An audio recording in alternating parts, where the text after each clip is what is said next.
चलो good morning. चलो इसमें आज हेडिंग डाल लो। ठीक है, चतुर्भुजों का क्षेत्रफल। मैं शुरुआत कर रहा हूं जहां से हम लोग स्टार्ट करते हैं। ठीक है, पहले लिखना समांतर चतुर्भुज। एक, ठीक है, पेज ले लेना। उसमें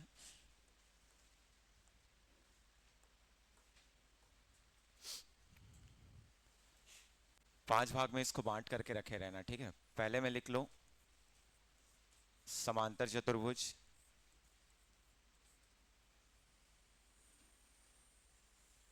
दूसरे भाग में इसी का लिख करके रखे रहना आयत।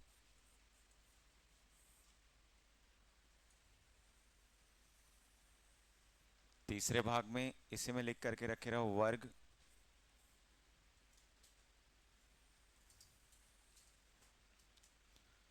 इसके बाद समचतुर्भुज।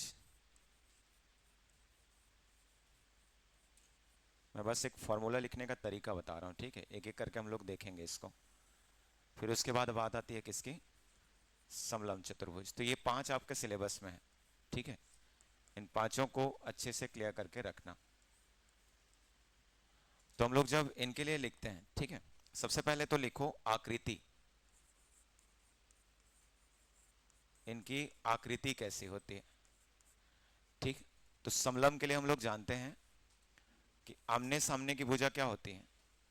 ठीक है, समांतर। और साथ ही क्या होती है? ठीक है, समान होती है।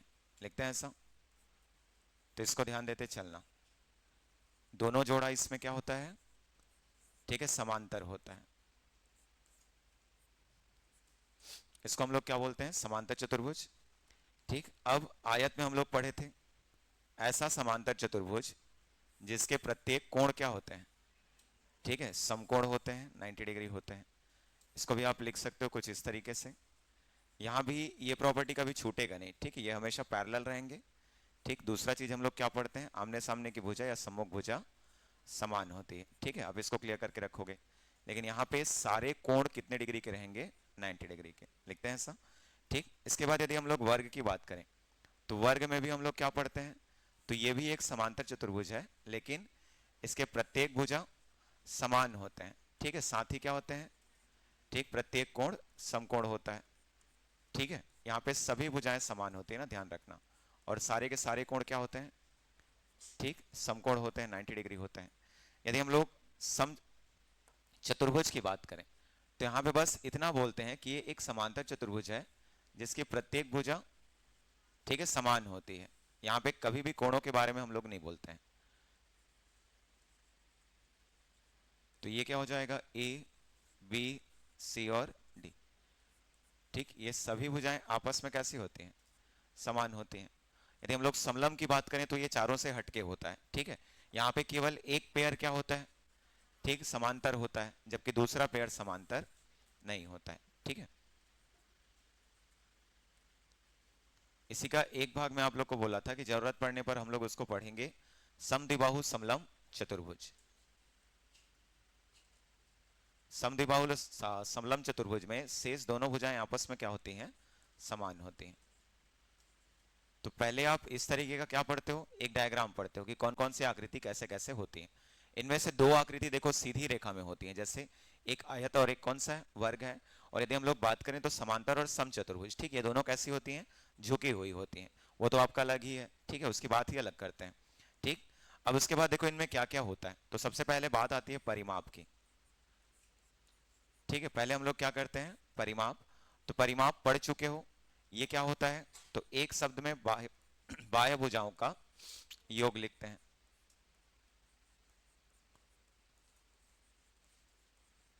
अब देखो चार भुजा है तो सबका क्या होगा?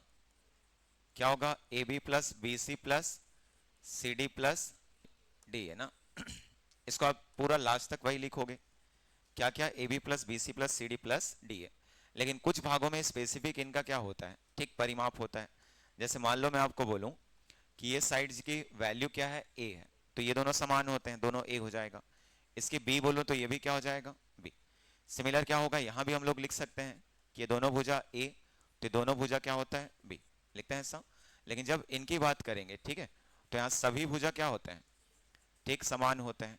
और यदि मैं यहाँ पे लिखूं तो यहाँ पे भी क्या होता है, सभी भुजाएं क्या होती हैं, समान होती हैं। लेकिन इनके लिए आप नहीं बोल सकते ना, इनके लिए क्या होगा, तो सब अलग अलग होती हैं। जैसे ये ए है, ये बी है, ये सी है और ये क्या होगा, डी। तो चारों भुजाओं का मान आपको क्या मिलेगा, डिफरेंट डिफरेंट मिलेगा, ठीक है, उसके थ्रू पढ़ते हो। तो इसको हम लोग क्या लिख सकते हैं बताओ, टू टाइम्स क्या लिख सकते हैं, ए प्लस में क्या रहेगा, बी, ये ऐसा हो जाएगा। इसके लिए भी क्या लिख सकते हैं, टू टाइम्स ए प्लस में क्या रहेगा, बी।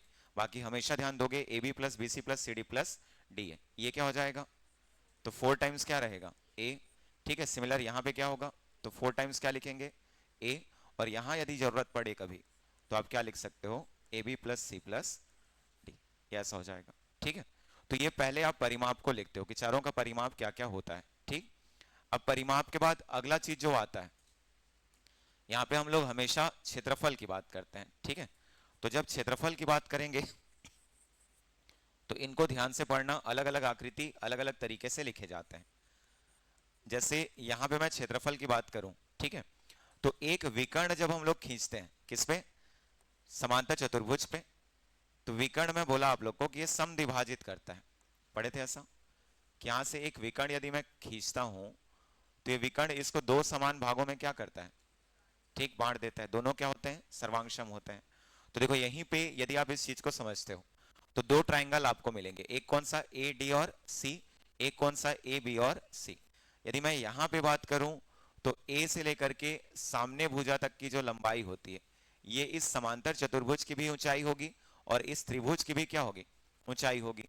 मतलब मान लो मैंने इस पे ए ई खींच दिया, तो ए जो है इस त्रिभुज के लिए क्या होगा, एक लंब होगा, और त्रिभुज के लिए लंब होगा मतलब ये उसकी क्या है, ऊंचाई है, हाइट है, उसको लेकर के चलते हैं। दूसरा चीज यदि आप इस चीज को समझते हो तो याद रखना ये समांतर चतुर्भुज की भी क्या होती है, ऊंचाई होती है। तो इसका हम लोग पढ़ते हैं हाफ बेस इंटू हाइट। ठीक है, मतलब हाफ क्या हो जाएगा, सी डी, इंटू क्या हो जाएगा, ए ई। तो एक भाग का हाफ दूसरे भाग का भी हाफ, दोनों जुड़ के क्या हो जाएंगे, क्या हो जाएंगे, दोनों जुड़ के हाफ और हाफ क्या होता है, वन।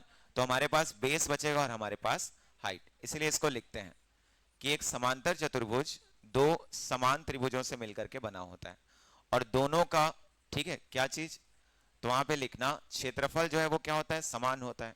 इसलिए हाफ आधार इंटू ऊंचाई जो आप लिखते हो, एक बटा दो आधार इंटू ऊंचाई जो लिखते हो, यहाँ पे वो किस तरीके से लिखा जाता है, ठीक है, तो क्या हो जाएगा, एक आधार गुणा ऊंचाई। अच्छे से जिन लोग लिखना चाहोगे इसको कैटेगराइज कर लेना, यहाँ पे इस बार पूछा हुआ था कि इसका, ठीक है, वैल्यू दे करके आपको नीचे वाले का, तो थोड़ा सा ध्यान देना उसको। ठीक है, क्या होता है ये, आधार गुणित ऊंचाई। अब देखो हर उस आकृति का क्षेत्रफल आधार गुणित ऊंचाई होता है जो क्या होता है, समांतर चतुर्भुज होता है। जैसे यहां भी मैं क्या लिखूंगा, आधार गुणित ऊंचाई, लेकिन आधार के जगह स्पेसिफिक हम लोग देखना एक वर्ड यूज करते हैं जिसको हम लोग क्या बोल देते हैं अभी, लंबाई।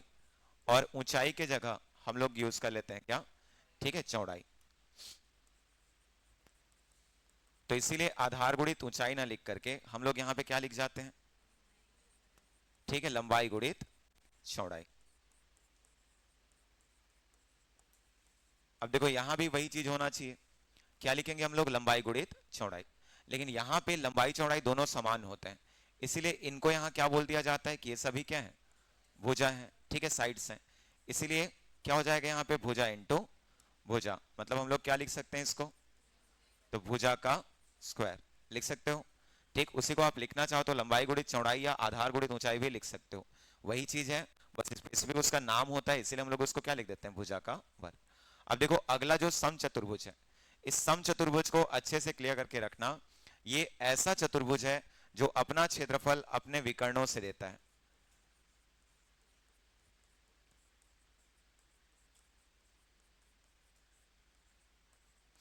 क्या लिख ले रहे हैं ना, विकर्णों से क्षेत्रफल ज्ञात करने वाला क्या होता है, त्रिभुज।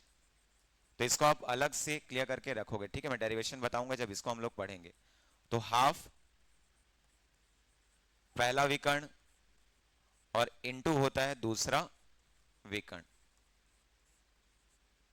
मैं क्या बोल रहा हूं, एक बटा दो विकर्णों का गुणनफल या फिर पहला विकर्ण इनटू क्या हो जाएगा, दूसरा विकर्ण। ठीक है, यहां से लगातार क्वेश्चन मिलते हैं।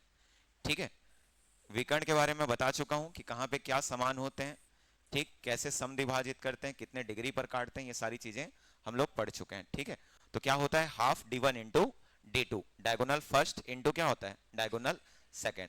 देखो इसी को लेकर के ठीक हम लोग वर्ग का भी क्षेत्रफल बताते हैं, लेकिन वर्ग में दोनों विकर्ण आपस में क्या होते हैं, समान होते हैं, इसीलिए इसका एक क्षेत्रफल बनता है हाफ। तो विकर्णों का गुणनफल नहीं लिखते हैं, यहां पे क्या लिखते हैं, एक ही विकर्ण है तो विकर्ण का वर्ग। इसलिए याद रखना एक वर्ग का क्षेत्रफल दो तरीके से बताया जाता है, जब आपके पास भुजा हो तो भुजा का वर्ग, और जब आपके पास विकर्ण हो तो विकर्ण का वर्ग बटा क्या लिखते हैं, दो। ठीक, तो जब कभी भी आप वर्ग पढ़ते हो ध्यान से पढ़ना, दो क्षेत्रफल, एक आपका भुजा का वर्ग और दूसरा हाफ विकर्ण का वर्ग। ठीक है, तो ये हम लोग चारों आकृतियों के बारे में पढ़ते हैं। क्या क्या पढ़े, आधार गुणित ऊंचाई, लंबाई गुणित चौड़ाई, ठीक, भुजा का वर्ग या हाफ विकर्ण का वर्ग, इसके लिए क्या होता है, तो 1/2 विकर्ण पहला इंटू क्या हो जाएगा, विकर्ण दूसरा। ठीक है, समलंब के लिए याद रख लेना, यहां पे क्षेत्रफल याद होना चाहिए ना, इसमें सेम वही चीज लेते हैं, पहले हाफ लिखते हैं।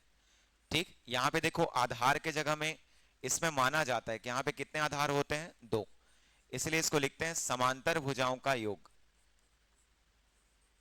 ठीक है, मैं क्या लिख रहा हूं, 1/2 इंटू क्या लिख दिया, समांतर भुजाओं का योग, और साथ में क्लियर रखना ऊंचाई, सम ऑफ पैरेलल साइड्स लिखा होता है ना, ध्यान रखना। तो दो समांतर भुजा जो हैं उनका योग इंटू क्या होता है, ऊंचाई, लिख सकते हो। तो एक तरफ समलंब चतुर्भुज का क्षेत्रफल बराबर 1/2 समांतर भुजाओं का योग इंटू क्या होता है, ऊंचाई। तो देखो सबसे आसान और सबसे सरल यदि आपको इन पांचों में से पूछा जाए तो एक तो क्लियर रखना कौन सा है, ठीक है, समलंब है, क्योंकि यहाँ पे आपके पास जो ठीक है चार अननोन वैल्यूज होते हैं, तीन दिया रहेगा, चौथा आपसे पूछेगा। ठीक है, उसके बाद यदि मैं बात करूं तो कौन सा होता है, समांतर होता है। ठीक, ये दोनों कॉम्प्लिकेटेड होते हैं क्योंकि यहाँ पे कई सारे आपको क्या होते हैं, जैसे परिमाप पूछेगा, क्षेत्रफल पूछेगा, इसी में आगे पहुंचोगे तो एक और चीज आता है इन दोनों के लिए, कौन सा, विकर्ण। ठीक है, यहाँ पे डायगोनल भी आपसे पूछेगा। अब विकर्ण की बात यहाँ पे आ रही है, क्यों, क्योंकि हम लोग यहाँ पे एक समकोण क्या देख पाते हैं, त्रिभुज देख पाते हैं। यदि आप यहां से इनके विकर्णों को मिलाओगे तो जो भी त्रिभुज बनेंगे वो कैसे त्रिभुज बनते हैं, समकोण त्रिभुज। इसलिए विकर्ण बराबर जो लिखते हो या कर्ण बराबर आप जिसको पढ़ते हो, ठीक, क्या लिखते हो, कर्ण बराबर पढ़ते हो, स्क्वायर रूट क्या होता है, बताओ अभी के केस में क्या होगा, लंब का वर्ग प्लस में, ठीक है, आधार का वर्ग, लिखते हैं ऐसा। लेकिन यहां पे देखो विकर्ण कर्ण तो बन चुका है, लेकिन लंब के जगह में क्या है, चौड़ाई, और आधार के जगह में क्या है, लंबाई है। इसलिए जब इसको हम लोग लिखते हैं ना, ध्यान रखना, तो यहां विकर्ण बराबर करके लिख देते हैं, और विकर्ण बराबर जब लिखते हैं तो स्क्वायर रूट यहां पे होगा क्या, ठीक है, लंबाई का वर्ग, और प्लस में क्या होता है, चौड़ाई का वर्ग। लेकिन ध्यान रहे, ठीक है, जब आप इसी को 3D में पढ़ोगे, ठीक, तो यही जो आपका आयत है एक घनाभ की आकृति में बदल चुका होगा। ठीक है, क्यूबॉइड के शेप ले लेगा, और वहां पे तीसरा डायमेंशन आता है, कौन सा, तो ऊंचाई। इसलिए लंबाई का वर्ग प्लस चौड़ाई का वर्ग, और प्लस में क्या होता, ऊंचाई का वर्ग, और वो उस समय क्या होता, विकर्ण। अब ये विकर्ण क्यों पूछे जाते हैं, तो याद रखना ये वो लंबाई होती है जो उस पर्टिकुलर 2D एरिया में सबसे लंबी होती है। ठीक, मतलब आपसे यदि कोई पूछे कि यहाँ पे सबसे लंबी भुजा या सबसे लंबी छड़ कौन सी रखी जा सकती है, तो उस समय क्लियर रखना वो उसका क्या होता है, विकर्ण होता है। इसीलिए विकर्ण से लगातार क्वेश्चन बनते हैं। देखो यहां भी वही प्रॉपर्टीज आएगा कि हम लोग क्या लिखेंगे, कर्ण बराबर स्क्वायर रूट लंब का वर्ग प्लस आधार का वर्ग। लेकिन यहां ये दोनों भुजाएं क्या होती हैं, आपस में समान होती हैं। इसलिए जब इनको लिखोगे तो पहला वाला होता है भुजा का वर्ग, और प्लस में दूसरा वाला भी क्या होता है, भुजा का वर्ग। देखो यहां से यदि मैं बोलूं इसको तो क्या होगा, दो और फिर भुजा का वर्ग, और वही दो रूट में बचेगा, लेकिन जो भुजा का वर्ग था वहां से बाहर क्या आ जाएगा, ठीक है, भुजा। इसलिए कुछ लोग इसको √2a करके पढ़ते हो, जैसे कई लोग इसको रटे भी होगे, तो यहाँ पे √2 और आप क्या लिख लेते हो, ए वहां पे क्या होता है, भुजा। तो ये कुछ प्रॉपर्टीज होते हैं। ठीक है, बाकी में विकर्ण का क्या है, देखो अलग अलग तरीके से आप यूज करोगे। यहाँ पे कभी विकर्ण के बारे में दिया नहीं जाएगा, विकर्ण यदि दिया भी है तो आपको एरिया कम से कम देगा ताकि आप दूसरा विकर्ण बता सको। ठीक है, तो पहले इनको ध्यान रखना। दूसरा चीज एक और आप लोग कॉलम में लिखो कि कहाँ पे विकर्ण समान होते हैं, कहाँ पे असमान होते हैं, लिख लो उसको।